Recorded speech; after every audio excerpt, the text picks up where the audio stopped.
तो आज हमारा इलेक्ट्रिसिटी चैप्टर का थर्ड लेक्चर है, जिसके अंदर हम लोग electric potential and potential difference का कॉन्सेप्ट चेक करने जा रहे हैं। बहुत ही आसान, दोनों ही कॉन्सेप्ट काफी इजी हैं।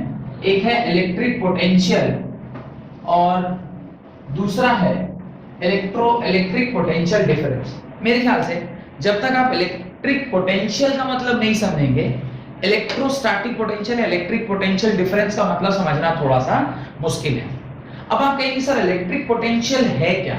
तो इलेक्ट्रिक पोटेंशियल को समझने के लिए कुछ छोटी छोटी बातें पहले आपको समझनी होगी, उसके बाद ही हम इलेक्ट्रिक पोटेंशियल समझ पाएंगे। लेकिन उससे पहले ये इलेक्ट्रिक पोटेंशियल हमारे किस काम का, ये मैंने आपसे लास्ट क्लास में कहा था कि तीन कंडीशन होता है किसी भी सर्किट में करंट फ्लो कराने का। पहला, वहां पर एक कंडक्टर होना चाहिए। दूसरा, वहां पे सेकंड पोटेंशियल डिफरेंस। तीसरा, क्लोज सर्किट। तो क्लोज सर्किट नहीं रहेगा तो करंट फ्लो नहीं करेगा, कंडक्टर नहीं होगा तो करंट फ्लो नहीं करेगा, और पोटेंशियल डिफरेंस पैदा नहीं होगा तो करंट फ्लो नहीं करेगा। तो ये तीन बातें मैंने आपसे बताई थी। अब पोटेंशियल डिफरेंस से पहले तो पोटेंशियल क्या, और पोटेंशियल से पहले इलेक्ट्रिक पोटेंशियल क्या, समझ रहे हैं? तो सबसे पहले इलेक्ट्रिक पोटेंशियल से पहले मैं आपको ये समझ में आना चाहिए कि पोटेंशियल किसको बोलते हैं। पोटेंशियल का मतलब, आप क्लास 9 फिजिक्स अगर जाएं तो आपको पोटेंशियल का मतलब पोटेंशियल एनर्जी के टर्म्स में बताया गया था। पोटेंशियल एनर्जी मतलब mgh के बराबर। किसी भी एक पर्टिकुलर बॉडी को जो आप जमीन से थोड़ी ऊपर तक ले जाते हैं तो उसके अंदर क्या डेवलप हो जाता है? पोटेंशियल एनर्जी डेवलप हो जाता है। तो जिस भी बॉडी में पोटेंशियल एनर्जी होगा, we will call that particular body to have some potential. नहीं कहते, कई बार टीचर भी बच्चों को देख के कहता है कि इसमें पूरा पोटेंशियल है कि आगे चल के ये अच्छा करेगा। आपके रिजल्ट को देख के, आपका जो पूरे साल भर का रिकॉर्ड है उसको देख के आपके पोटेंशियल का अंदाजा कोई लगाता है। तो potential is something like good thing, it is not bad thing. Potential is something जो आप में देखकर लोग बोल रहे हैं कि हाँ इसमें ये वो है, पोटेंशियल है कि आगे चल के आईआईटी क्वालिफाई कर सकता है या फिर मेडिकल वगैरह क्वालिफाई कर सकता है। तो पहले पोटेंशियल का मतलब वो है। फिर इलेक्ट्रिक पोटेंशियल मतलब, इसको समझने के लिए पहले एक कॉन्सेप्ट समझते हैं, that is called as charge. तो चार्ज के बारे में तो आप लोग जानते हैं, चार्ज क्या होता है? आइदर पॉजिटिव और नेगेटिव, जो कि हमारा फर्स्ट लेक्चर है। अगर किसी ने नहीं देखा है फर्स्ट लेक्चर तो प्लीज जाइए, पहले हमारा पहला लेक्चर देखिए, उसके बाद come to this particular lecture, पहला और दूसरा लेक्चर देख के तब तीसरा लेक्चर देखिएगा तो ज्यादा अच्छा समझ में आएगा। अब ये देखिए, ये पॉजिटिव चार्ज अगर यहाँ पर है तो जहां कहीं भी चार्ज होती है ना, उसके साथ एक फील्ड एसोसिएटेड होता है। जहां कहीं भी चार्ज होती है उसके साथ क्या एसोसिएटेड होता है? एक फील्ड एसोसिएटेड होता है।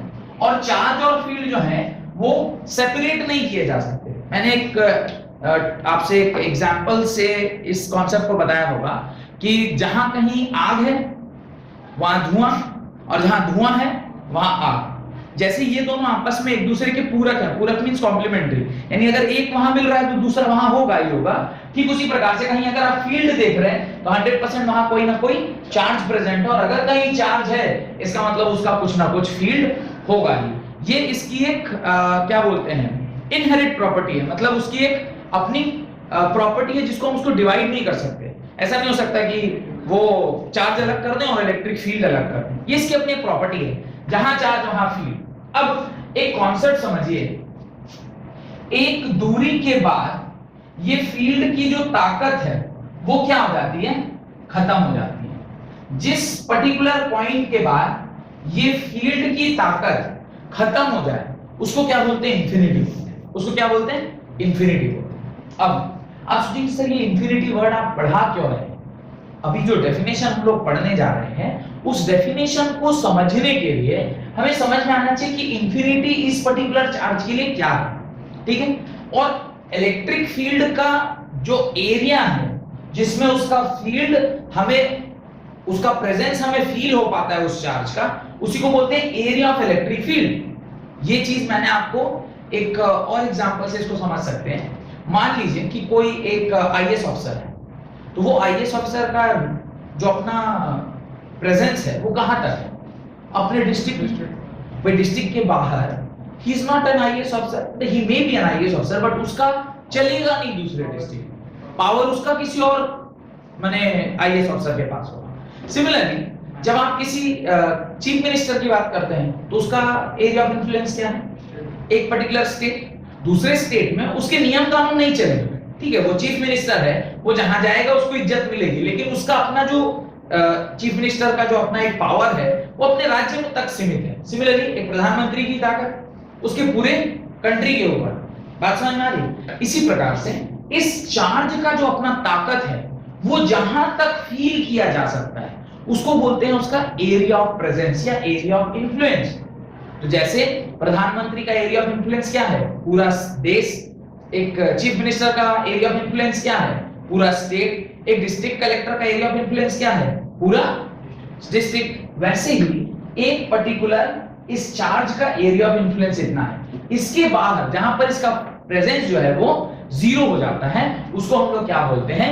Infinity. That is only known as infinity. Then ये कॉन्सेप्ट समझ में आ गया? इसकी बाद आप डेफिनेशन लिखिए, तब मैं वापस इसके ऊपर आता हूं। राइट, सबसे पहले आप इलेक्ट्रिक पोटेंशियल का डेफिनेशन लिखें। Right, electric potential at a point in an electric field, electric potential at a point in an electric field is defined as the work done in moving a unit positive charge.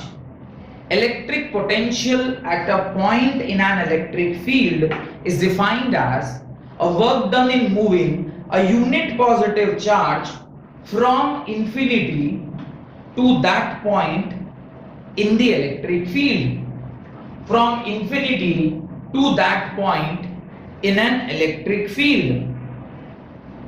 एक electric field में किसी unit positive charge, अब देखिए ये एक unit positive charge है, इसको हम इंफिनिटी से उठाकर किसी एक पर्टिकुलर पॉइंट, सपोज करिए मैं इस पॉइंट ए तक इसे यहां तक खींच के ला रहा हूं, I am dragging it to this place, उसमें जो काम किया जाए उस पर्टिकुलर चार्ज को यहां तक लाने में वही उस पर्टिकुलर चार्ज का क्या हो जाता है?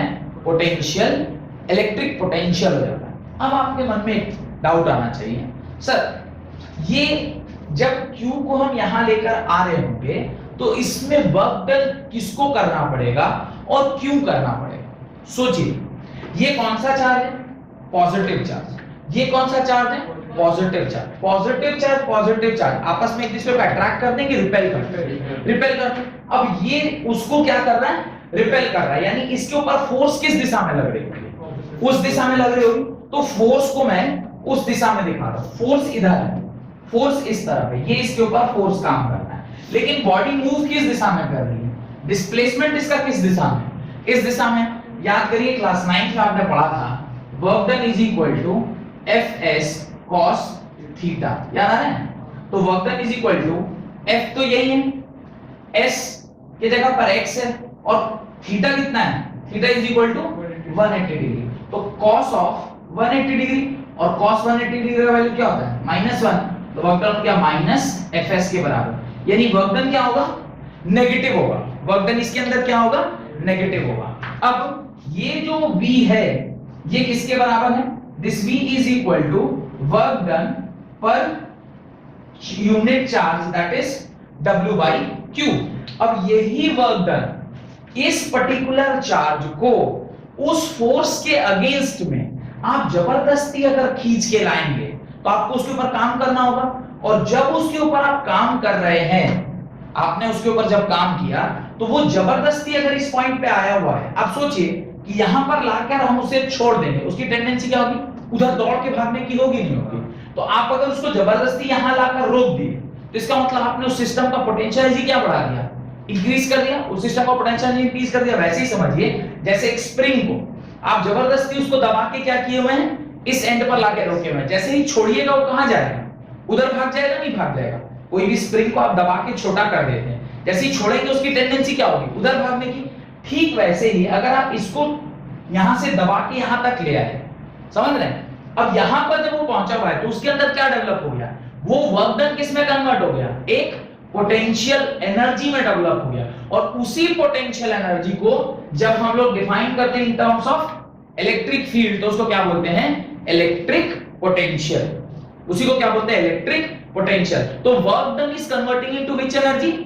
Potential energy of the electrostatic field या इलेक्ट्रिक फील्ड। इस इलेक्ट्रिक फील्ड में जबरदस्ती आप इसको खींच के अगर यहां लाके रखेंगे तो जो काम आपने किया है वो work done will convert into what? Potential energy. The moment आप उसको छोड़िएगा वो क्या होगा? जुप करके आगे की ओर भाग जाएगा। तो जिसमें पोटेंशियल एनर्जी होगा वही ना जा सकता है, जिसमें पोटेंशियल एनर्जी नहीं है। एक नारियल है, उसको अगर जमीन पे रख दें तो क्या ऊपर उड़ जाएगा? नहीं। लेकिन अगर ऊपर अटका हुआ है और आप उसको होल्ड करके रखे छोड़ देंगे तो क्या होगा? तो जिसमें पोटेंशियल एनर्जी, अगर उसको वहां से पोटेंशियल एनर्जी का जो सोर्स है जिससे वो पोटेंशियल एनर्जी डेवलप हुआ है उसको अगर वहां से हटा दिया जाए तो उसकी टेंडेंसी क्या होती है? वापस जीरो में जाने की। ठीक उसी प्रकार से यहां पर इसका पोटेंशियल एनर्जी क्या होता है? जीरो होता है। जब आप जबरदस्ती इसको काम करके यहां लेकर आएंगे तो इसकी पोटेंशियल एनर्जी क्या हो जाएगी? बढ़ जाएगी। तो ये जो आपने यहां से इसको यहां तक काम किया, वर्क डन, ये उस पर्टिकुलर चार्ज में किस फॉर्म में प्रेजेंट है? पोटेंशियल एनर्जी के फॉर्म में प्रेजेंट है। बिकॉज एक चीज दूसरे एनर्जी में आसानी से क्या होती है? कन्वर्ट होती है। तो आप वर्क डन को किसमें कन्वर्ट कर रहे हैं? पोटेंशियल एनर्जी में। यहां पर इसका जो एनर्जी है उसको हम इलेक्ट्रिक पोटेंशियल बोलेंगे और इसी को हम अगर ए पॉइंट तक लाएं तो क्या बोलेंगे? V is equal to work done in bringing a charge from infinity to a particular point A by Q। ठीक है, तो उसके नीचे आप फॉर्मूला लिख लीजिए, V is equal to W by Q।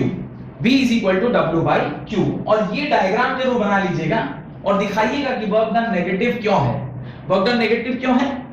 Because force और डिस्प्लेसमेंट का डायरेक्शन क्या है? अलग अलग है। तो मेरे ख्याल से जो डेफिनेशन आपने लिखा है वो आपको समझ में आ गया होगा। डेफिनेशन लिखा है इलेक्ट्रिक पोटेंशियल, हाँ, work done by electric field negative है ना, work done by electric field negative, लेकिन जो पोटेंशियल डेवलप हुआ वो पॉजिटिव है। तो ये हमें ये भी एक चीज याद रखिएगा, वर्क डन और पोटेंशियल में always there is a negative का रिलेशनशिप। वर्क डन अगर नेगेटिव है इसका मतलब पोटेंशियल पॉजिटिव है, और वर्क डन अगर पॉजिटिव है तो पोटेंशियल नेगेटिव। ऑब्वियसली एनर्जी का ही तो ट्रांसमिशन है, एक एनर्जी लॉस करेगा तो दूसरा एनर्जी गेन करेगा, और एक एनर्जी गेन करेगा तो दूसरा एनर्जी लॉस करेगा। अब अगर वो इलेक्ट्रोस्टैटिक पोटेंशियल एनर्जी अगर कोई यूज कर रहा है तो उसको पोटेंशियल के फॉर्म में, वर्क डन के फॉर्म में उसको लेना होगा, या वर्क डन किस में कन्वर्ट होगा? पोटेंशियल एनर्जी में कन्वर्ट होगा। डन। इसको एक और एग्जांपल से आप समझ सकते हैं। इसको यहां तक लाना ये वैसे ही है जैसे, अब ये आप लोग बताएंगे कि जो मैं बोल रहा हूं वो सही है कि नहीं। इस पॉजिटिव चार्ज को थोड़ी देर के लिए समझ जाइए आप लोग, ठीक है? और ये जो बीच में बैठा पॉजिटिव चार्ज ये कौन है? मैं हूं। आप अपने घर से यहां तक जो आ रहे हैं, अब ये विलफुल आ सकते हैं या अनविलिंग आ सकते हैं। अगर ये विलफुल है तब तो कोई बात नहीं। अगर अनविलिंग हुआ, अगर अनविलिंग हुआ माने आप अपने से नहीं आ रहे, मम्मी ने कहा है या पापा ने कहा है कि जाओ, सर को पैसा दिया हुआ है, फीस ऑलरेडी फुल पेड है, नहीं जाओगे तो लॉस होगा, जाओ जाके पढ़ो। वो जो मम्मी ने आपसे कहा कि जाओ जाके पढ़ो, इसलिए क्योंकि पेमेंट हुआ है, इसलिए नहीं कि आपको इच्छा थी मेरे से पढ़ने। तो that is called as you are positive, I am positive, you are trying to repel, आप मेरे क्लासेस को मिस करना चाहते हैं, पर एक्सटर्नल फोर्स जबरदस्ती आपको खींच के कहां लाया जा रहा है? यहां लाया जा रहा है। आपकी मम्मी की डांट, जो जगह पढ़ो, घर में बैठ के जाके। तो वो जो जबरदस्ती आप यहां आए, आपने क्या हो गया? खुन्नस, क्रोध, आप वो क्या बोलते हैं, आक्रोश, आप भरे बैठे हैं। बस जैसे टाइम कंप्लीट हुआ आप कहां चले गए? सीधे घर। बाप रे बाप, 1 घंटा पार हो गया। ये ही एग्जैक्टली यहां हो रहा है। अब आप सोचना है कि आपके साथ कौन सा वाला हो रहा है, क्या आप अपने बिल्कुल ही यहां तक आते हैं या फिर आपको जबरदस्ती यहां तक धक्का दिया जा रहा है। अगर जबरदस्ती आपको यहां तक लाया गया है, आपका पोटेंशियल एनर्जी बढ़ जाएगा। आपका पोटेंशियल एनर्जी बढ़ गया मतलब तो क्रोधित होकर बैठे हैं, अपने तो पढ़ती नहीं है, हमेशा खाली मम्मी को बोलेगी पढ़ने। मम्मी को जनरली हम लोग ऐसा बोलते हैं, अपने तो कुछ पढ़ती नहीं, बहुत खाली आंटी से बतियाते रहेगी फोन पे, और हमको खाली बोलेगी जाओ पढ़ो पढ़ो पढ़ो। क्या फ्यूज तो ये जो क्यू नॉट है, इसको यहां पहुंचने में जो जबरदस्ती काम किया गया है, वो उस क्यू नॉट का क्या कर दिया? पोटेंशियल एनर्जी बढ़ा दिया। अब अगर यहां से ये फोर्स हटा लिया जाए तो क्या होगा? इसकी टेंडेंसी होगी बाहर जाने की। तो ये जो जबरदस्ती इसको लाके यहां रखा गया है, तो कुछ काम हुआ, वो काम इस पर्टिकुलर चार्ज के अंदर किस फॉर्म में डेवलप है, पोटेंशियल के फॉर्म में पैदा होकर रखा हुआ है। दैट पोटेंशियल जो कि इलेक्ट्रिक फील्ड की वजह से प्रेजेंट हुआ है, इसलिए उसको क्या बोलते हैं, इलेक्ट्रिक पोटेंशियल। समझ में आया? अब उसके नीचे लिखे ऐसा unit of potential electric potential is, ऐसा unit of electric potential is, आप यहां देख भी सकते हैं कि जो ऐसा यूनिट होगा वो होगा एक तो वोल्ट, क्योंकि ये वोल्टेज है, और इसका एक और जो यूनिट होगा वो क्या होगा, वो होगा जूल पर कूलम, जूल पर कूलम, J/C, जूल पर कूलम। तो ये दोनों ही इसके क्या होंगे, यूनिट होंगे, क्योंकि potential is volt and work done by charge that is joule पर कूलम इज J/C या जूल पर कूलम इनवर्स, दोनों में से जो भी बोला है। डन। अब इलेक्ट्रिक पोटेंशियल तो मुझे समझ में आ गया कि सर किसी भी एक चार्ज को जो कि इंफिनिटी पे रखा हुआ था, इंफिनिटी मतलब पोटेंशियल जीरो पे रखा गया था, उसको खींच के जबरदस्ती उसके विल के अगेंस्ट जब आप किसी एक पॉइंट तक उसको लाके रख देते हैं, तो चूंकि जबरदस्ती उसके साथ किया गया तो उसमें एक पोटेंशियल डेवलप हो गया अगेंस्ट द वर्क डन जो आपने उसके ऊपर किया है, क्योंकि one energy has to convert into another form of energy, इसलिए वो जो पोटेंशियल डेवलप होता है उसको हम इलेक्ट्रिक पोटेंशियल बोलते हैं। अब ए पॉइंट तक आया तो उसको क्या बोलेंगे, पोटेंशियल एट ए। इस चार्ज का ए पॉइंट तक आने में जो पोटेंशियल डेवलप हुआ उसको बोलेंगे पोटेंशियल एट ए। अगर मैं इसी चार्ज को यहां से घसीट के कहां तक ले आऊं, सपोज करिए मैं इधर ले आता हूं, इसको मैं घसीट कर यहां से घसीट कर यहां तक ले आऊं, तो उस टाइम जो इसका पोटेंशियल होगा उसको मैं क्या बोलूंगा, potential at B is equal to work done at B because divided by Q. कोई दिक्कत है तो बताइए। अब मुझे ये समझाइए कि ये बड़ा होगा कि ये बड़ा होगा, सोच के बताना है।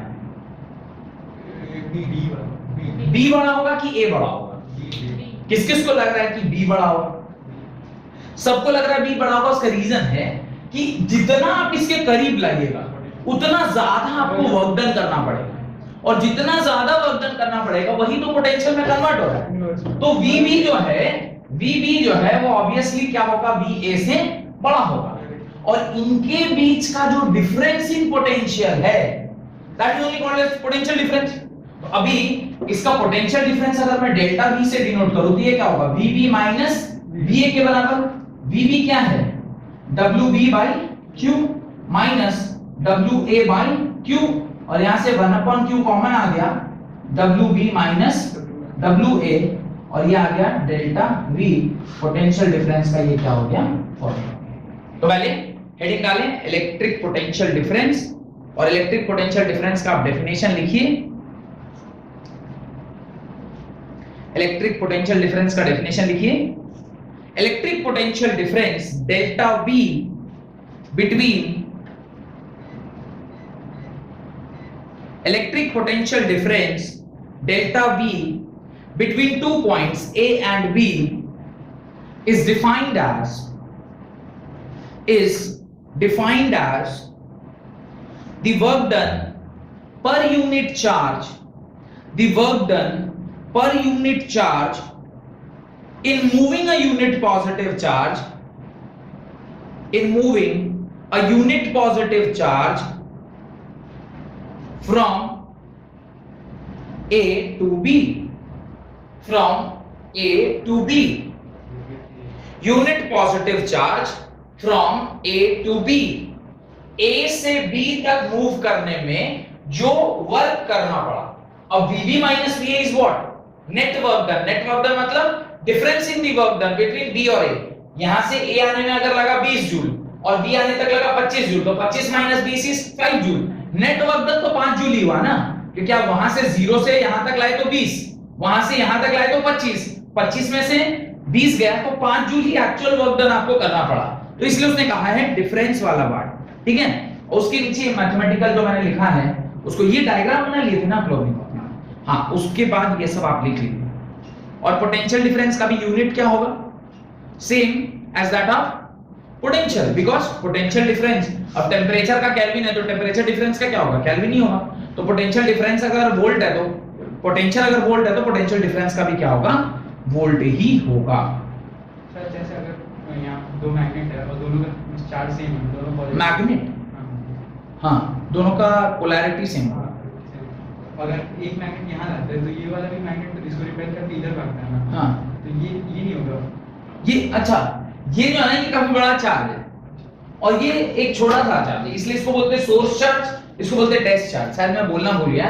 दिस चार्ज जिसके प्रेजेंस में आप उसको लाते हैं इसको बोलते हैं सोर्स चार्ज, इसको बोलते हैं सोर्स चार्ज, और इसको बोलते हैं टेस्ट चार्ज। टेस्ट चार्ज काफी छोटा सा चार्ज होता है जिसको एक बड़े से चार्ज के प्रेजेंस में आप क्या करते हैं, लेकर आते हैं। तो टेस्ट चार्ज ऑलवेज छोटा चार्ज होता है जिसको आप उसके प्रेजेंस में लेके आते हैं in order to test it कि इसके क्या क्या इफेक्ट हो रहे हैं। तो आप अगर ऐसा कुछ चार्ज लेके आ गए जो सोर्स चार्ज को ही उड़ा के ले गया तब तो फिर टेस्ट ही नहीं कर पाएंगे ना। मतलब ये कह रहे हैं कि ऐसा सुई से हम आपका ब्लड निकालें कि पूरा शरीर का ब्लड ही खींच लिए, तो फिर क्या होगा, फिर आप जिंदा ही नहीं रहेंगे तो हम ब्लड टेस्ट किसका करेंगे। तो सुई में बस इतना ही लेना है जिससे कि वो काम चल जाए। तो टेस्टिंग तो हमेशा सैंपल से की जाती है ना। आप कह रहे हैं कि सर ऐसा टेस्ट करिए कि मैंने पूरा का पूरा उसको ब्लड ही खींच लिए 6.5 लीटर, कि बस लास्ट में एकदम मतलब ब्लड लिए और उसका रिपोर्ट उसका घर वाला लेने आएगा, वो उसको उससे कोई मतलब, वैसा नहीं करें। Test charges small charge, source charge, bigger charge, ताकि आप उसका इन्फ्लुएंस चेक कर सकें। डन। अब उसके नीचे आप लिखें कि ये जो पोटेंशियल है इसको हम मेजर कैसे करते हैं, कि potential is measured in terms of volt, potential difference is measured in terms of volt by a device known as voltmeter। लेकिन potential difference is measured by a device called as voltmeter, by a device known as voltmeter। और voltmeter को आप कैसे connect करते हैं, ये मैंने आपसे एक बार कल बात कर रहे थे हम लोग इस बारे में कि वोल्टमीटर को कैसे कनेक्ट करा जाए। जैसे हमने करंट के बारे में बात किया था कि करंट कैसे कनेक्ट होता है, ऑलवेज इन सीरीज। अमीटर के लिए जो करंट मेजर करने की जो डिवाइस है वो एमीटर है, एमीटर को ऑलवेज हम कैसे कनेक्ट करते हैं, इन सीरीज कनेक्ट करते हैं। सिमिलरली जब कभी भी कोई सर्किट में हमें पोटेंशियल मेजर करना होता है तो पोटेंशियल मेजर करने के लिए जो आप सोर्स यूज करते हैं वो क्या यूज करते हैं, वो आप वोल्टमीटर यूज करते हैं। कैसे यूज करते हैं उसको मैं दिखा रहा हूं आपको। ये इस प्रकार का सपोज करिए एक सर्किट है, इस सर्किट में स्विच लगा हुआ है और इस स्विच की तरफ इस तरफ और इस तरफ ये पॉजिटिव ये नेगेटिव, ये पॉजिटिव टर्मिनल नेगेटिव टर्मिनल। मुझे ये पता करना है कि इसके अक्रॉस कितना पोटेंशियल ड्रॉप कर गया। इसके अक्रॉस यहां और यहां मैं इसे क्या कर दूंगा, जोड़ दूंगा। तो अब देखिए ये हायर पोटेंशियल पे होगा और ये लोअर पोटेंशियल पे, तो VA minus VB is equal to delta V। ये आपको मेजर करके दिखाएगा। ये जो वोल्ट मीटर वो डायरेक्टली आपको डेल्टा V देगा, ये वोल्ट मीटर आपको डायरेक्टली डेल्टा V देगा और आपका आंसर इससे आ जाएगा। तो लिख लीजिए, a volt meter is a device which is always connected in parallel across a conductor or a wire।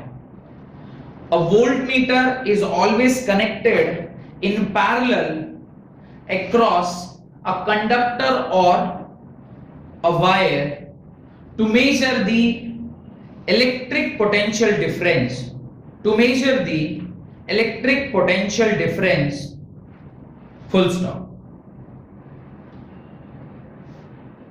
Done. तो इसको हमेशा हम लोग कैसे लगाते हैं, पैरेलल में लगाते हैं विद दी कंडक्टर। और पोटेंशियल से ज्यादा इंपॉर्टेंट पोटेंशियल डिफरेंस क्यों होता है, ये शायद मैंने आपको लास्ट क्लास में ही बताया था कि पोटेंशियल डिफरेंस अगर नहीं होगा तो फिर चार्ज फ्लो करना मुश्किल है। याद होगा एक डायग्राम मैंने आपसे बताया था, जिस डायग्राम के अंदर मैंने बताया था कि जब पोटेंशियल डिफरेंस अप्लाई करते हैं तो इलेक्ट्रॉन्स की एक पर्टिकुलर दिशा में ओरिएंटेशन हो जाती है जिसकी वजह से वो एक पर्टिकुलर दिशा में मूव करने लगता है और जिधर इलेक्ट्रॉन मूव करता है उसके उल्टे दिशा में करंट फ्लो करता है। तो पोटेंशियल डिफरेंस क्यों लगाते हैं ये शायद मैंने आपसे बताया था। और मुझे ये भी याद आ रहा है कि मैंने सेल और बैटरी के बीच में डिफरेंस बताया था। Cell is what, cell is single particular, इस तरह का जो अरेंजमेंट होता है इसको क्या बोलते हैं, सेल बोलते हैं। This is cell and combination of cell, एक से ज्यादा सेल जब इस प्रकार से लगे होते हैं तो इसको क्या बोलते हैं, बैटरी बोलते हैं। ये मैंने सर लास्ट क्लास में आपको बताया था और कहा भी था कि अपनी कॉपी में बना लीजिएगा। ठीक है। नेक्स्ट आप एक डिवीजन डालें वोल्ट मीटर और अमीटर के बीच में, राइट, वो डिफरेंस करके लिखें, एक तरफ लिखिए वोल्ट मीटर और दूसरी साइड पे लिखिए ammeter, right. Volt metre is a device used to measure electric potential across the ends of the conductor.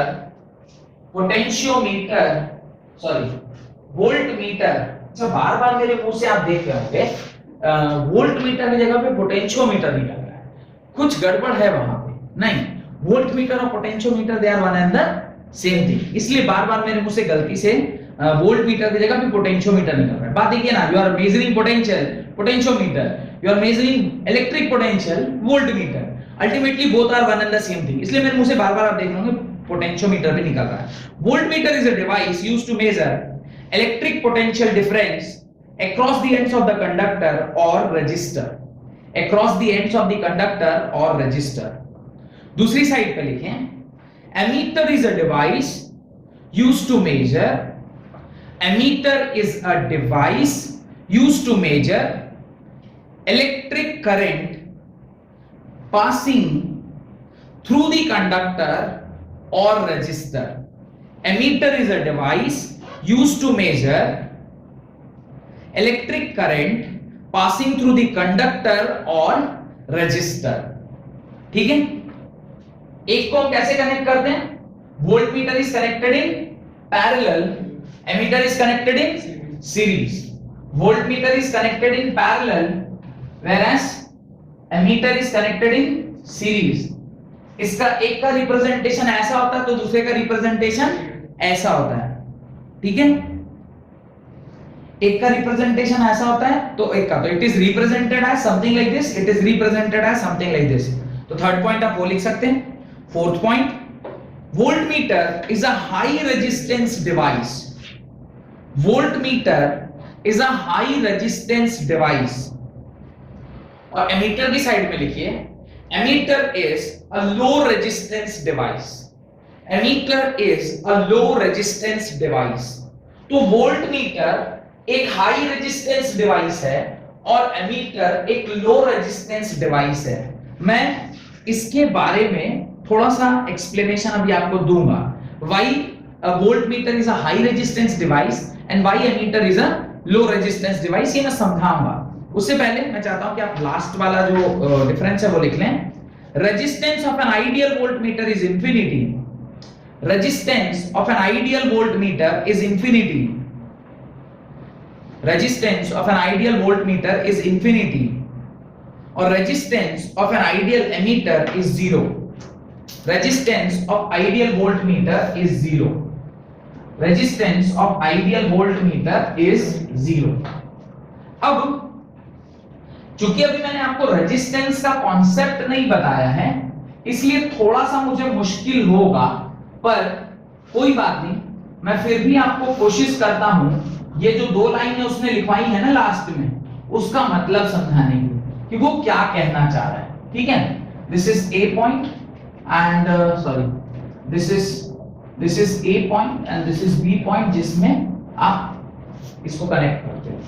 अब देखिए थोड़ा ध्यान से देखिएगा तो आप समझ जाएंगे कि मैं क्या कहना चाहता हूं। इसका उसने बताया कि जो एमीटर होता है इसका जो रेजिस्टेंस है, इसका जो रेजिस्टेंस है वो वेरी लो है, और जो आइडियल होता है उस केस में तो ये वेरी लो होके कितना हो जाता है, जीरो हो जाता है। वेयरएज जो वोल्टमीटर होता है उसका रेजिस्टेंस वेरी हाई, ऐसा उसने बताया है, वेरी हाई है, और बोला है कि अगर कोई आइडियल रेजिस्टर हो, आइडियल वोल्टमीटर होगा तो ये वैल्यू उसकी क्या हो जाएगी, इनफाइनाइट हो जाएगी। और समझते हैं कि ऐसा क्यों हो रहा है और क्या इसके पीछे लॉजिक है। आप पहले इसको समझिए, ये समझना आसान है, फिर इसको समझते हैं। अल्टीमेटली एमीटर का काम होता है to measure the current, ammeter का काम है टू मेजर द करंट। इसका मैंने आपको एनालॉगस क्या दिया था कि एक पाइप है जिसमें क्या जा रहा है, पानी क्रॉस कर रहा है। अब अगर मैं चाहता हूं कि कितना पानी क्रॉस किया है तो आपको उसी लाइन में एक मीटर लगाना होगा ना जिससे पानी क्रॉस कर रहा है। अगर आप उसके बगल वाली लाइन में डालेंगे तो पूरा पानी का पता नहीं चलेगा, जितना उस रास्ते से पानी आ रहा होगा उतना ही का आइडिया लग पाएगा। अब अगर इसमें करंट आई फ्लो कर रहा है तो करंट यहां भी आई फ्लो किया, अगर यहां से भी करंट आई फ्लो करेगा कोई दिक्कत। अब अगर यहां से करंट आई फ्लो कर रहा है, मैं चाहता हूं कि पूरा का पूरा आई इससे क्रॉस करे। आई के रास्ते में, आई मतलब करंट के रास्ते का रुकावट होता है रेजिस्टर, तो अगर उसमें रेजिस्टेंस होगा तो फिर ये पूरा पूरा करंट उसके क्रॉस क्रॉस नहीं कर पाएगा, कुछ कम क्रॉस करेगा। और अगर कुछ कम क्रॉस किया तो कुछ वैल्यू वहां पे क्या हो जाएगी, कैंसिल आउट हो जाएगी, या कुछ वैल्यू उसकी वहां पे कम हो जाएगी, जिसकी वजह से जितना करंट आना चाहिए था उतना करंट नहीं आ पाया। तो रजिस्टर की वैल्यू ऑलमोस्ट क्या होनी चाहिए, जीरो होनी चाहिए, या नहीं अगर जीरो है, क्योंकि आइडियल तो हम नहीं बना सकते तो हम बहुत कम रखते हैं। डन। अब जब ये वोल्ट मीटर की हम बात कर रहे हैं तो वोल्ट मीटर में करंट यहां से चलना स्टार्ट किया। अब यहां जब करंट पहुंचा इस जंक्शन पे तो इसको दो रास्ते मिले, एक आई डैश और एक I1। ठीक है, मैं चाहता हूं कि इसके अक्रॉस मुझे पता चले कि कितना ड्रॉप है। तो अभी आप ओम्स लॉ नहीं पढ़े, पर ओम्स लॉ एटलीस्ट आप जानते होंगे, V IR के बराबर होता है। ये भी आपको पढ़ाया नहीं है, पर V IR के बराबर ओम्स लॉ, ओम्स ने यही रिलेशनशिप दिया है वोल्टेज, करंट और रेजिस्टेंस के बीच में। तो अगर मैं चाहता हूं कि इसके अक्रॉस पोटेंशियल निकले यानी V निकले, तो क्या होना चाहिए, इस R में ये I मल्टीप्लाई होना चाहिए। 100% कब होगा, जब ये I1 किसके बराबर हो जाए, I के बराबर, तब ना ये पूरा पूरा मेजर होगा।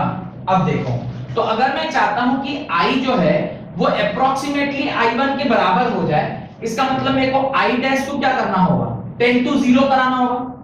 करंट कब किसी वायर में जीरो होता है, क्वेश्चन मार्क। करंट किसी वायर में तब जीरो होता है उसका रेजिस्टेंस बहुत ज्यादा। ऐसे समझिए, आपके पास दो रास्ते, एक एकदम NH वाला रास्ता है और दूसरा पूरा उबड़ खाबड़, पूरा रास्ता टूटा टाटा, खाई गड्ढा सब है उस रास्ते में, और आप एक जगह पर पहुंचे जहां से आपको दोनों रास्ता क्लियर दिखाई दे रहा है।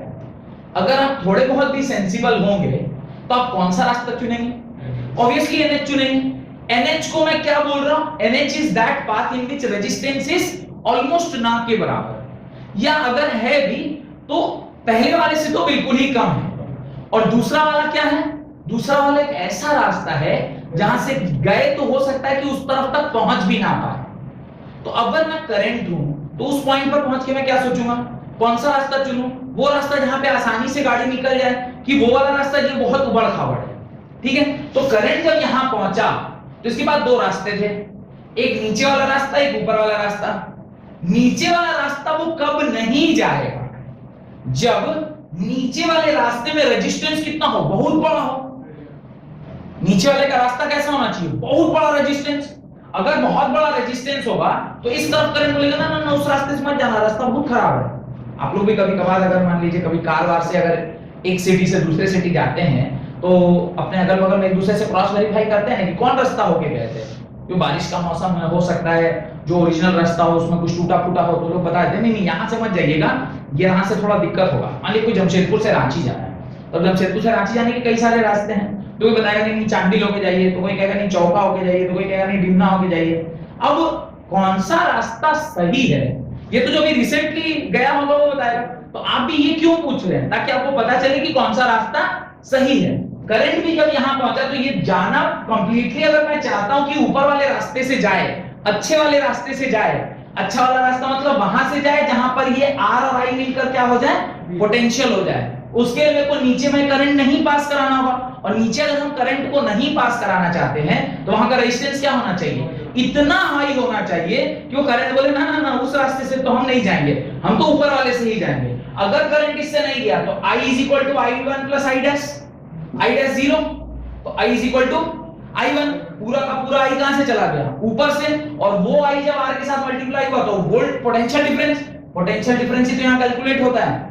तो ये डिवाइस कैसा है, ये एक ऐसा डिवाइस है जिसका रेजिस्टेंस कैसा होता है, बहुत हाई होता है। इसलिए बोला एक ऐसा डिवाइस जिसका रेजिस्टेंस बहुत हाई होगा, तब ना उसमें से करंट फ्लो नहीं करेगा। करंट फ्लो नहीं किया तो नीचे से करंट नहीं गया तो कहां से गया, ऊपर से गया, और वो आई जो ऊपर से गया उसको R से मल्टीप्लाई करेंगे तो क्या मिल जाएगा, V मिल जाएगा, वही तो हमको चाहिए, हम तो पोटेंशियल डिफरेंस ही तो ढूंढ रहे हैं। बात समझ में आ गई? इसलिए volt meter is a very high resistance device, whereas ammeter is a low resistance device. और आइडियल केस में इसका रेजिस्टेंस क्या होता है? 0, और इसका रेजिस्टेंस क्या होता है? इनफाइनाइट। सेंस बन गया? ये पूरा लॉजिक समझ में आया?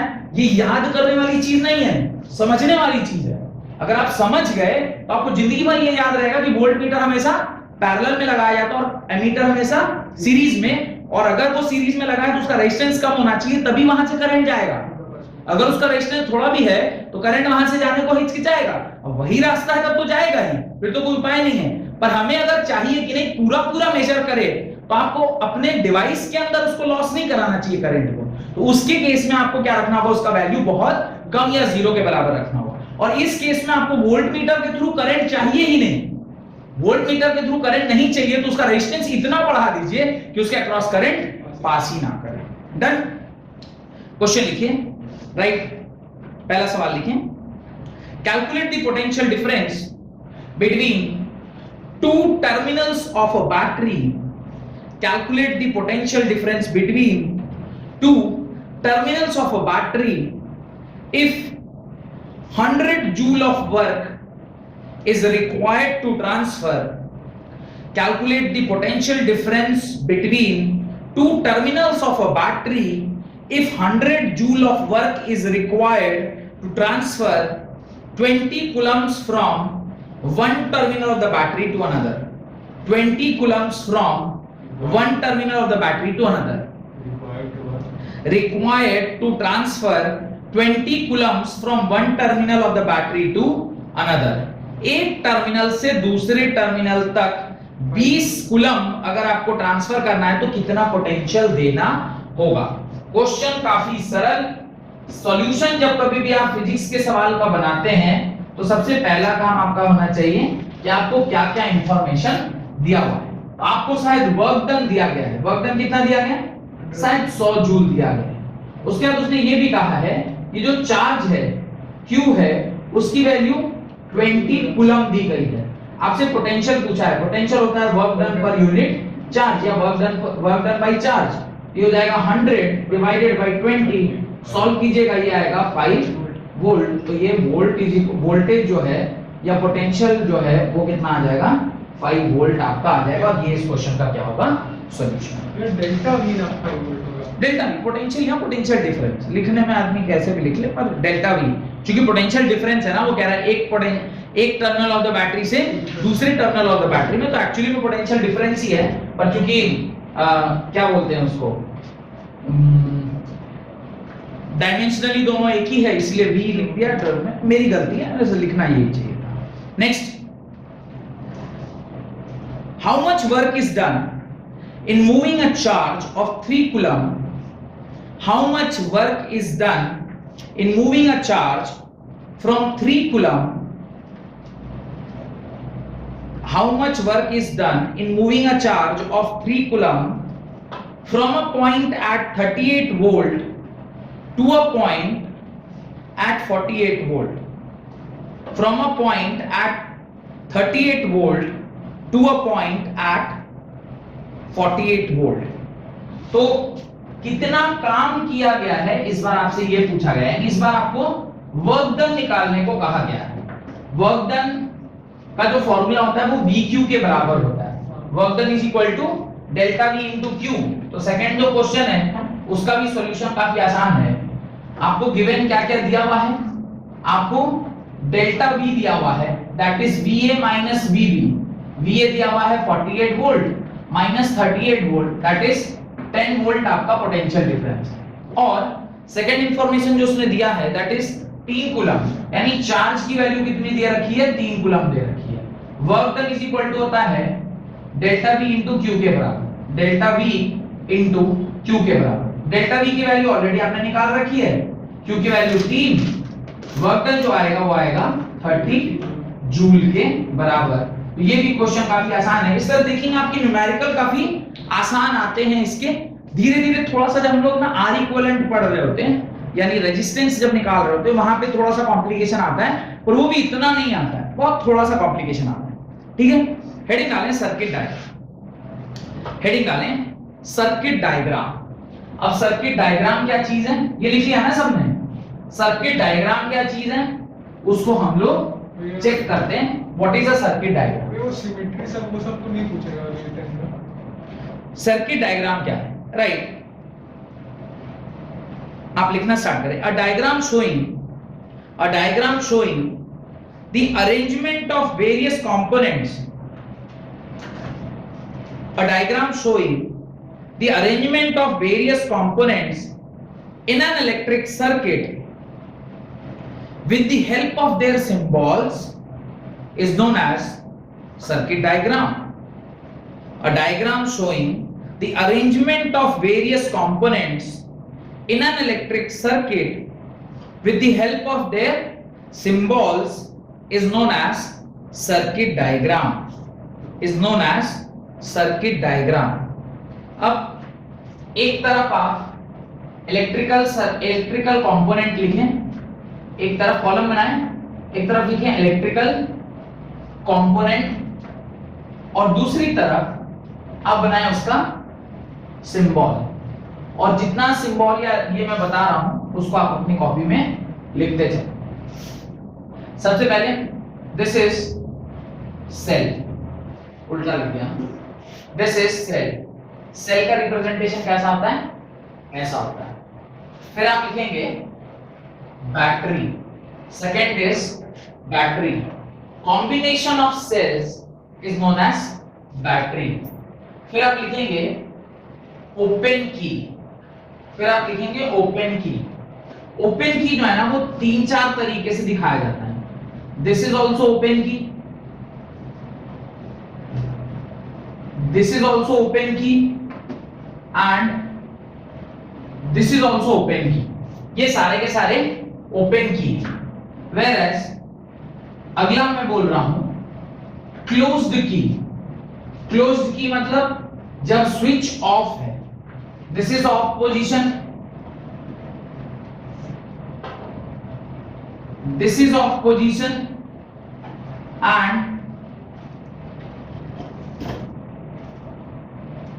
This is of position. कुल मिलाकर इस तरह से 3 ऑन पोजीशन होते हैं और 3 ऑफ पोजीशन होते हैं। देन इलेक्ट्रिक बल्ब, अगला है इलेक्ट्रिक बल्ब। इलेक्ट्रिक बल्ब का डायग्राम होता है समथिंग लाइक दिस। इस प्रकार से आप क्या दिखाते हैं? बल्ब को डिनोट करते हैं। फिर होता है फिक्स्ड रेजिस्टेंस।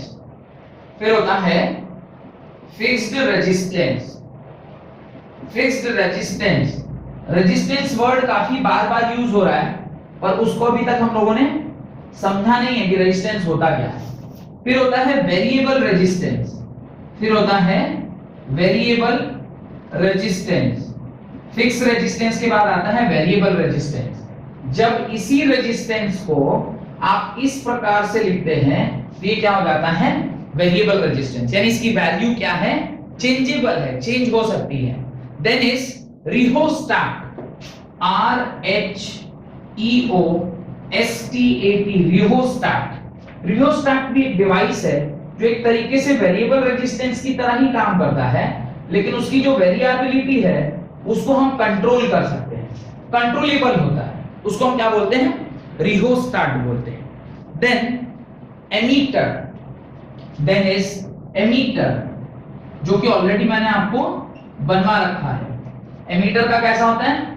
आप इस प्रकार से ए लिखते हैं और इसको पॉजिटिव नेगेटिव। इसके बाद वोल्ट मीटर का भी मैंने बता दिया। इस प्रकार से बी लिखते हैं और इस प्रकार से पॉजिटिव नेगेटिव। एक होता है गैल्वेनोमीटर।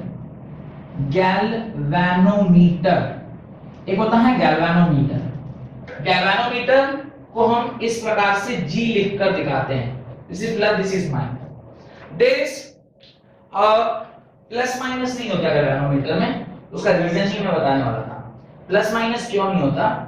गैल्वेनोमीटर को G से भी डिनोट करते हैं और इस प्रकार से ना इधर ये देते हैं, इसको आप G भी लिखते हैं। गैल्वेनोमीटर, वोल्टमीटर और एमीटर में क्या बेसिक डिफरेंस है ये जानना हमारे लिए बहुत जरूरी है। एमीटर एक डिवाइस है जो करंट मेजर करता है, वोल्टमीटर एक डिवाइस है जो पोटेंशियल मेजर करता है। गैल्वेनोमीटर एक डिवाइस है, अगर आप उसको एक ढंग तरीके से बनाएं तो वो एमीटर में भी कन्वर्ट हो जाता है। अगर आप उसमें कुछ ऐसा अरेंजमेंट कर दें तो वो वोल्ट मीटर में भी चेंज हो जाता है।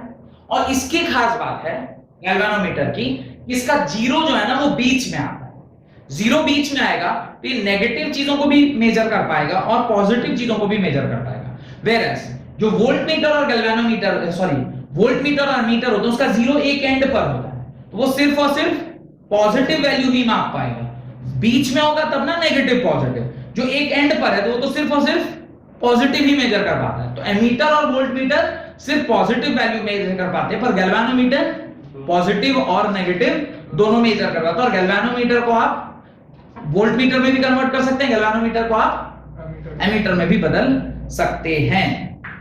और लास्ट दो रह गया है, तो मैं ऊपर से दो मिटा रहा हूं। एक है क्रॉसिंग ऑफ वायर, यानी एक वायर जब दूसरे वायर को क्या करता है, क्रॉस करता है, तो वो किस प्रकार देखने में मिलता है। और जब जॉइंट रहता है किसी वायर में तो वो कैसा लगेगा आपको देखने में। अब एक वायर जब क्रॉस कर रहा है उसको बोलते हैं क्रॉस वायर। जब वायर एक दूसरे को क्रॉस कर रहा है, क्रॉस करना मतलब ये एक वायर गई हुई है और दूसरी वायर इसको इस प्रकार से अगर ऐसा लिख दे तो ये जॉइंट नहीं है, एक के ऊपर दूसरा क्रॉस किया है। लेकिन कहीं पर अगर जॉइंट वायर है, जॉइंट वायर मतलब वायर जो है आपस में जुड़ा गया है, तो इस प्रकार से होगा, तो ये इस प्रकार से ये ऐसा होगा, तो ये जॉइंट वायर का सिंबल है। यहां पे आप वायर्स को क्या कर रहे हैं, जॉइंट। डन, यहां तक समझ में आ गया। हेडिंग डालिए ओम्स लॉ, जो कि अगले क्लास में पढ़ेंगे। ठीक है, बहुत बहुत धन्यवाद आज की क्लास अटेंड करने।